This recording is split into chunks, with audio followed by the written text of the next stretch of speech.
Hi, everyone, and welcome to another episode of OneMicNite, the podcast that brings you stories of artists and people on their journey, helping to guide, answer questions, and motivate you in the business.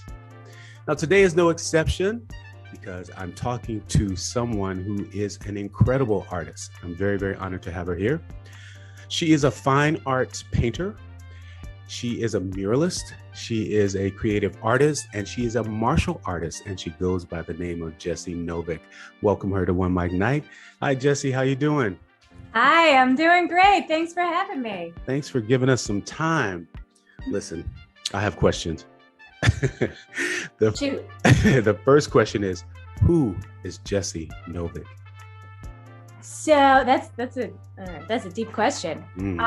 Jessie Novik wears a lot of hats. She's all those titles that you just listed. She's a little bit of a weirdo, but she plays it off legit. Jessie does a lot of things. She could be a little scattered, but she also can hyper focus on any number of activities, and she is somewhat of a perfectionist. How did you get started in the business? Where you from, and how did you grow up?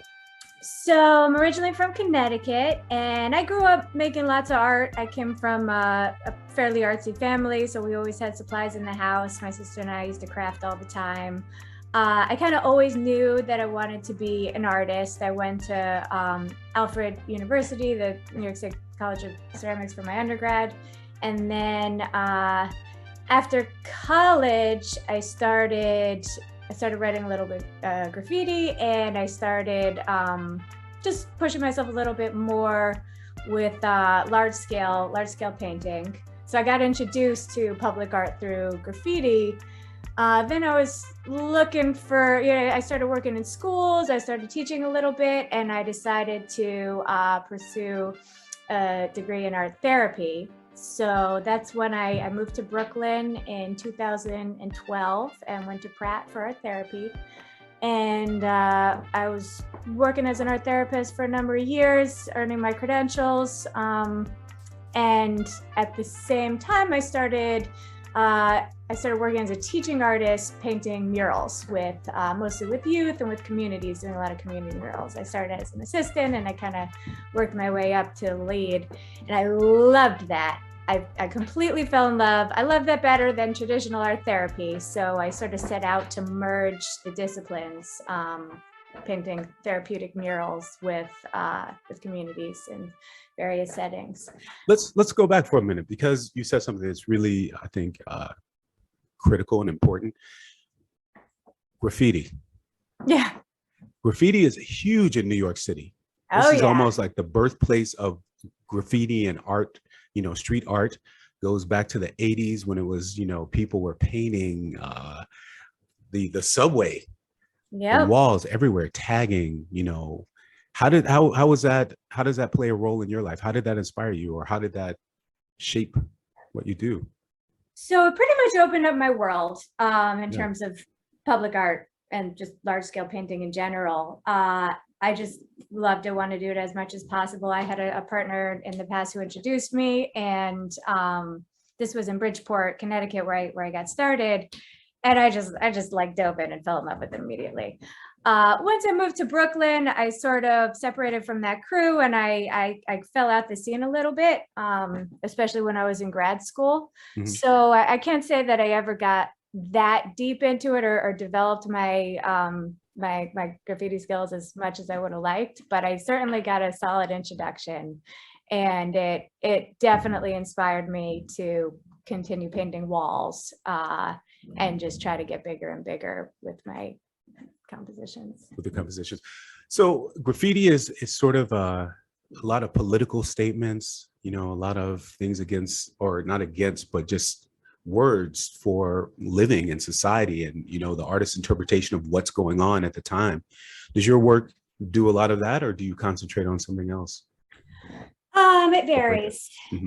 It totally varies based on the site, based on whether I'm doing a community-based mural project, like with groups, or whether it's independent, whether I'm working with a partner. whether it's commission-based, it completely depends.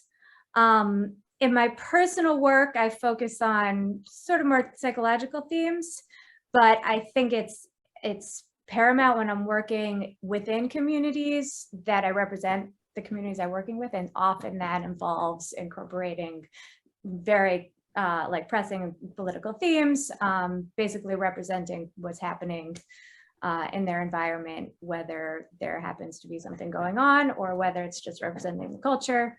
I try to be conscious of that. I think it's important with public art. I love that. I love that. How did you get started working in the community? Because it seems like it's an important part of who you are. You know, it takes a special person to sort of do that. Thank you. Yeah. And that also like really kickstarted my my mural career. I got started working with various nonprofits, mostly youth-based nonprofits, arts education, where we would lead a group of, let's say, 9 to 15 kids through frequently they would be getting paid, depending on the location. We would lead them through the design and execution of a mural from start to finish.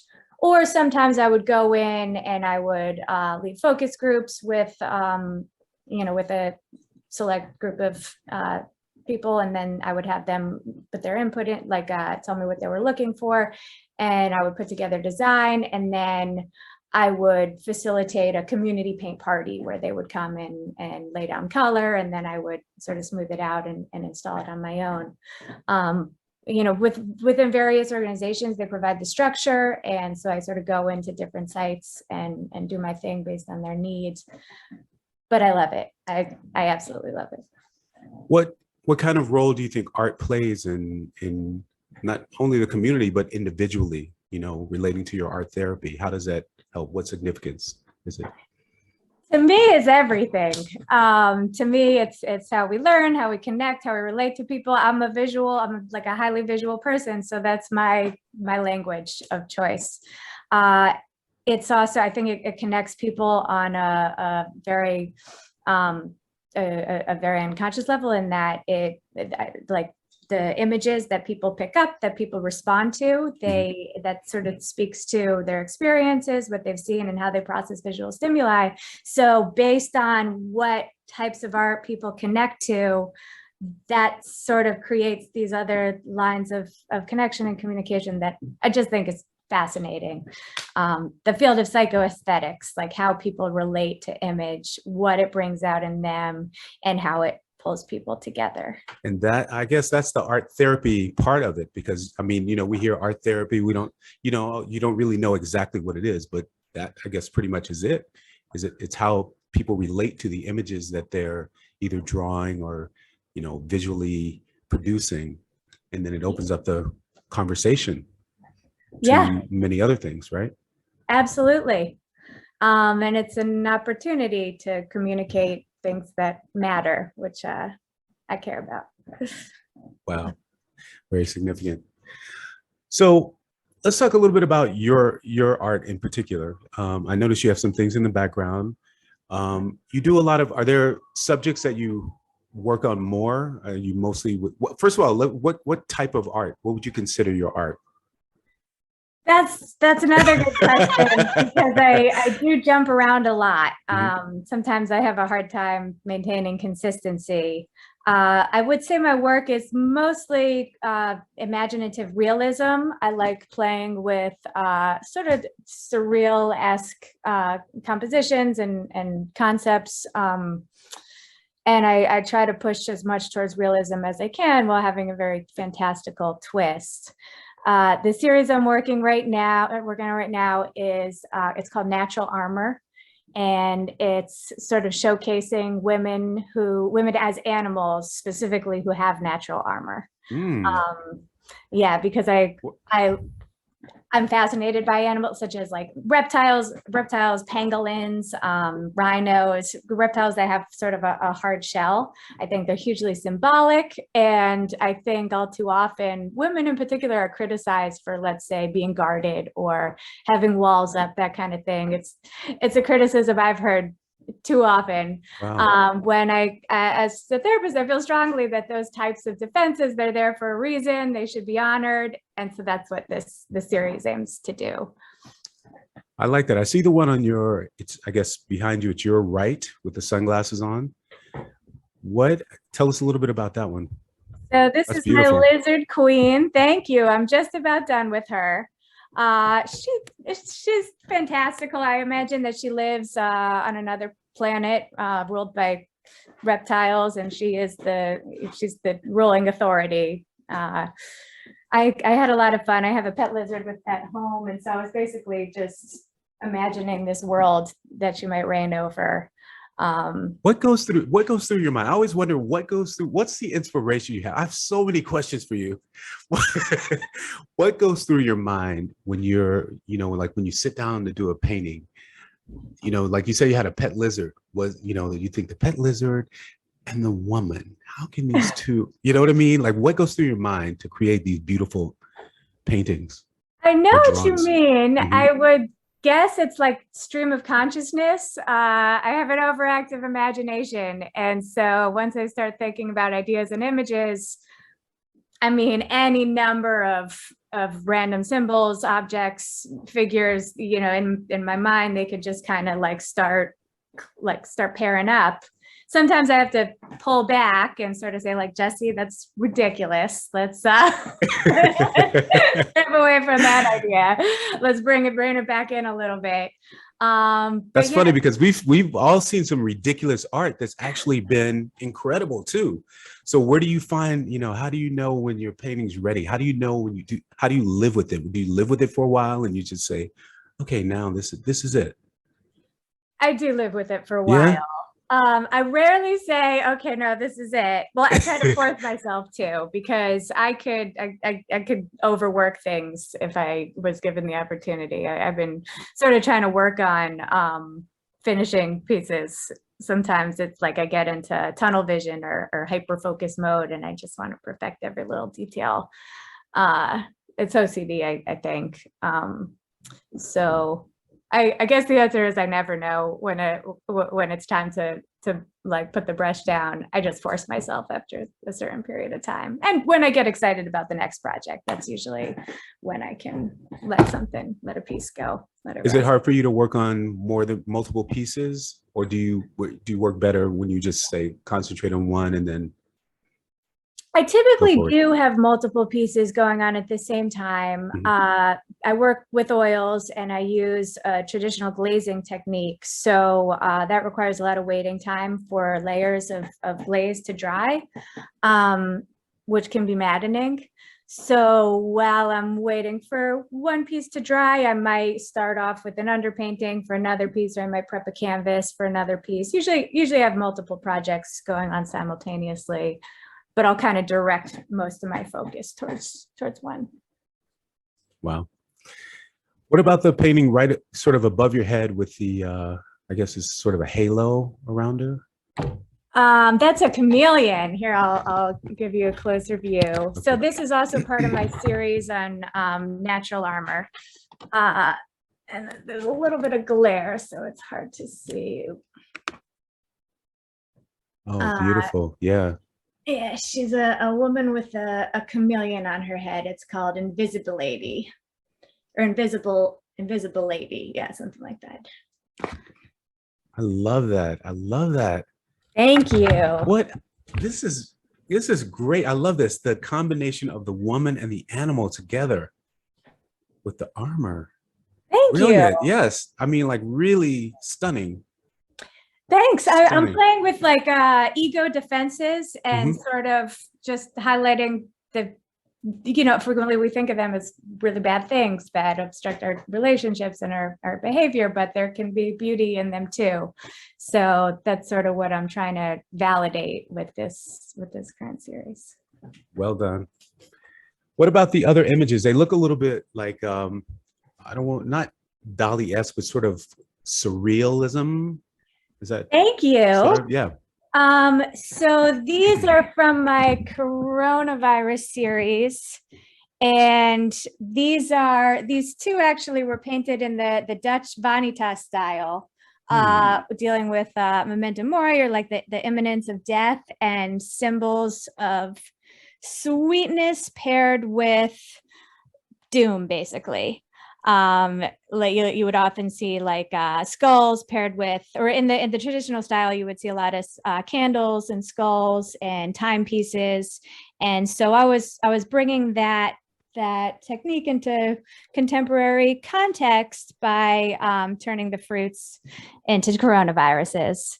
Those were created during the pandemic. I love that. And these other are part of the what's funny is in looking at it, even before you said that, that's what came to mind. So that's like a brilliant, oh my gosh. Oh, that's highly like reassuring. A brilliant thing. I'm glad to hear that. That's exactly what it looks like. Like all the images we saw during the pandemic of what the virus looks like, that's exactly what it is. Thank you. Yeah, I was playing a lot with that. And as I was looking up, as I was like Googling pictures of the coronaviruses, they had these really beautiful renderings. They almost look like candy. They're like kind of, I felt like I had to paint them as much as possible. Interesting. How was the pandemic for you? It seems like it was pretty prolific, but how was it for you? It was a huge turning point. I mean, I think like all of us, it was sort of a roller coaster. I had my ups and downs. Definitely had some losses and had a lot of good fortune. It was a huge mix of emotions and experiences. But I think the most significant was that it caused me to reconnect with oil painting. I had actually taken a break for several years living in, small New York apartments. I didn't really have the time or space, especially working full-time as an art therapist. So during the pandemic, I just sort of felt a pull. After I painted murals on my walls, I felt a pull to reconnect with oil painting since I had time. I was laid off from my job in 2020. I had a lot more time than I was ever used to during the lockdown. So I just really fell deep back into oil painting. Then I got the studio, just started like really pushing that more. And I made the decision to focus more on my art and on public art and on forming a career as a muralist, who is like a muralist with a therapeutic lens and art therapy muralist, which was a departure from the type of work I was mostly spending my time doing previously. I was more doing the murals on the side. So yeah, I made the decision to prioritize art, and I'm really glad that I did. I love that. I always say this, and I think I've said this in almost every episode, that the pandemic was the best and the worst of times. Like we really suffered some loss, and it made you reevaluate our own lives and what we do as artists, and or as an entrepreneur. So you're not only an artist, but now you're a business person. You're selling your art. You have to find ways to renew your love or start a new love, a passion that you thought about all this time, but you never acted on. Yep. It was the time to do it. Yeah. I think it was like a wake up call for a lot of people to really think about what they care about, how they spend their time, where their priorities lie. And I think it was really valuable. It was horrific and valuable. Absolutely was. Yeah. Let's talk about your murals a little bit. So I know you from the Underhill walls. Yes. And a beautiful, beautiful, first of all the artists on the Underhill walls, if for everybody who's watching this podcast and listening to this podcast, you have to go to Underhill and what's across the street? Not Sterling, Prospect, St. John's. Yeah, I think it's St. John's, yes. Go there and please check out this beautiful assortment of murals by the most incredible muralist and artist around. Everybody's not from New York City, some people from other places, curated by Jeff Baylor. And your mural was one of the murals that was on this wall. And tell everybody what it was, because it's stunning. Thank you. It was I Love Lucy. It was a tribute. The theme of the collective was for this 6-month period was TV nostalgia. And I I Love Lucy had been selected and I was available to paint her at the time. So I was really excited. What does Lucy mean to you?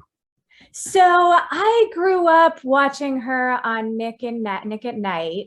It was special. I remember that sometimes my mom or my aunt, whoever I was watching with, they would seem to feel really nostalgic as we were watching. I remember just, giggling with my family watching her as a child. So that brings up warm memories. Not to mention, she just has done so much for TV, for history, for women, for race, for interracial couples. She really did a lot in her career. And so I think we have a lot to thank her for. I agree 100%. I love Lucy too. I grew up watching I Love Lucy. I like all the old classics. I would watch the Three Stooges. I Love Lucy. And I have to say my favorite animation was Felix the Cat. Oh, yes, brilliant. Good old Felix.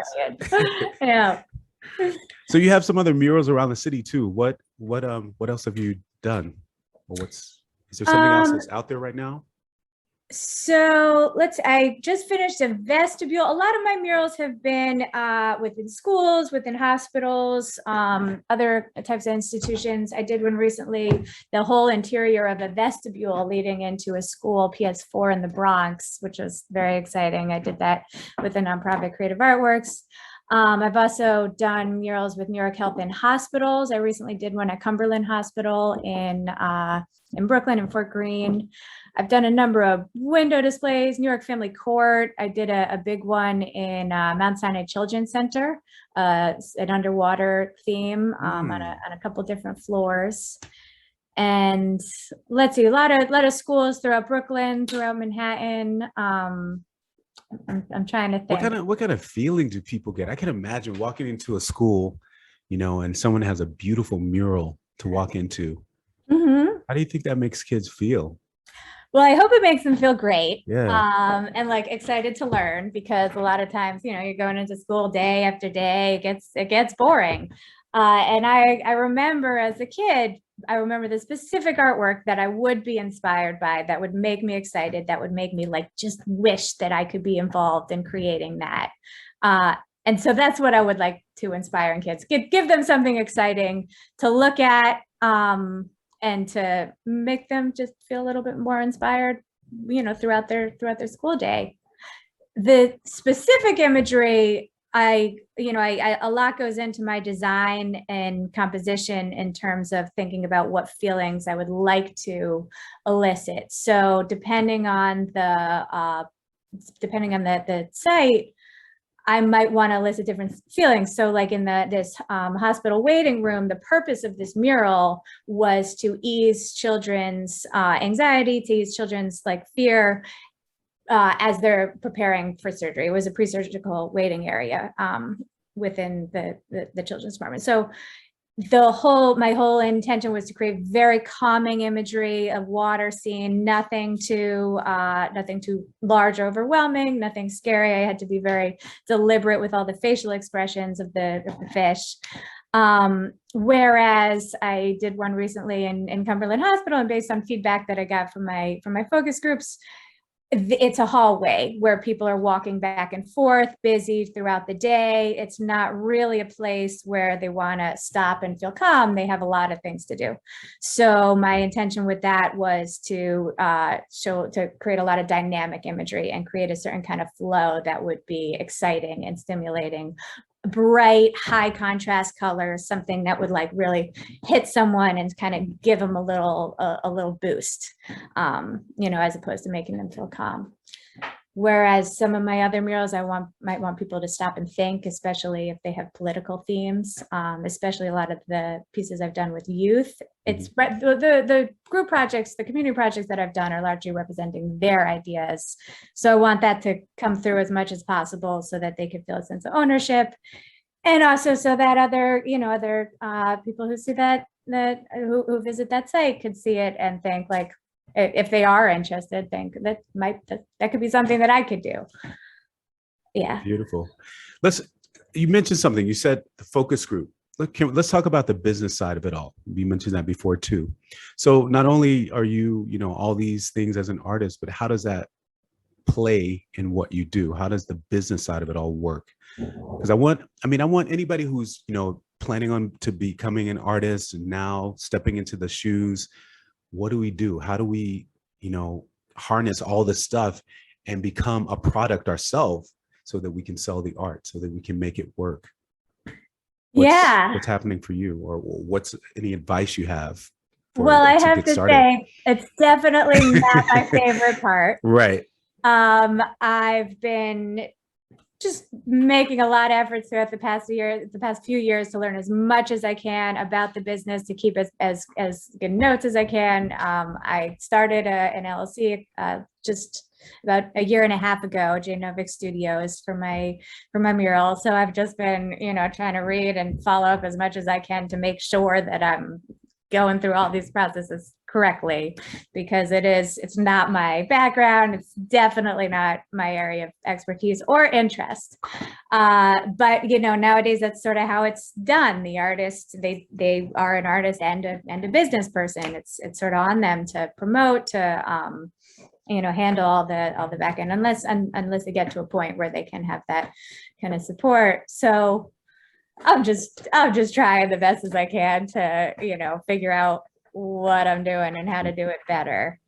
Right. I've made a lot of really positive connections, especially through organizations I've worked with, even those that whether it was a contract position or whether I moved on to something else, I try to maintain positive relationships with them. Frequently, they called me back in for a mural. So that's really helpful. I try to utilize my network. I really try to ask questions and, figure out those artists who have gone down a path that You just said it. You just said the key thing, I think, is asking questions, because we don't know. I'm sorry, I didn't mean to cut you off, but I think that's probably the biggest thing, is when we don't know, we have to ask questions. Yes, absolutely. And sometimes I have to push myself to do that. Sometimes it's hard to ask questions. Sometimes you don't want to admit when you don't know something, or you don't want to bother someone, or feel like you're stepping on someone's toes.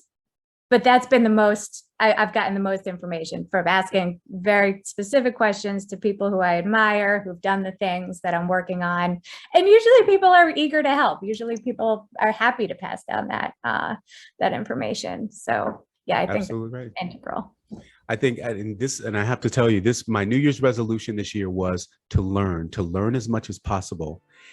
And this podcast started during the pandemic. Okay. Mm-hmm. And so I feel like, just like you, I feel like I've found my voice. This is what I do. I've always hosted shows and things like that, but I sort of changed my live open venue to a virtual venue. So that's why I always start off by saying I have questions, because I want to know, I want to learn. I want to learn what you have to teach me. You have a lot to teach me. So I'm always Well, thank you. Yeah, I'm learning from you too. It seems like you've really expanded since going virtual. Has that opened up? It has opened up so many doors. I mean, honestly, just talking to people, I feel so invigorated. I'm an artist who's inspired by other artists. I make films. I'm an actor on stage, but I'm inspired by the work that other artists do. That's what pushes me to the next level. So when I get to have conversations with artists like you and everybody else, I feel so invigorated. So it's been great. Thank you. Me too. Yeah, I'm honored to be here. Where can we see your work? How do we get in touch with you? So my website is jnovikstudios.com. It's JNOVIK, and my Instagram is jnovik, NOVIK _studios. And that's it. Okay. I want to thank you so much for coming on the show and giving us the knowledge and bringing your vibrant energy and showing that beautiful dynamic work. Everybody, please, within the sound of my voice, make sure you go to her website. Work is for sale. You can shop on the website. There's a link to my Etsy, and I could also be directly messaged for commissions or for pieces that aren't on my Etsy shop. There you go. Make sure you slide into the DMs, as they say, and find out how you can get in touch, to get custom work done or art therapy and all of these other things. But definitely go to the website and check out the gallery and see the incredible, beautiful work. She has a new collection out. It's called, what is it called? Women in Armor? Natural Armor. Natural Armor. And I love it. Thank you so much for joining us here on this episode of One Mic Night. Everyone, please make sure you share, like, and leave comments down below. I want this episode for everybody to see. Jessie Novik. You can follow me at Marcos Luis, MARCOSLUIS, and follow the show at OneMicNite. OneMicNite is on all digital platforms. You can listen to the audio on anchor.fm. You can now watch it on Spotify. And definitely go to the YouTube page and check out old episodes of One Mic Night live series from all the independent artists playing. And I want to thank you. This is One Mic Night, Artist Session. We're out.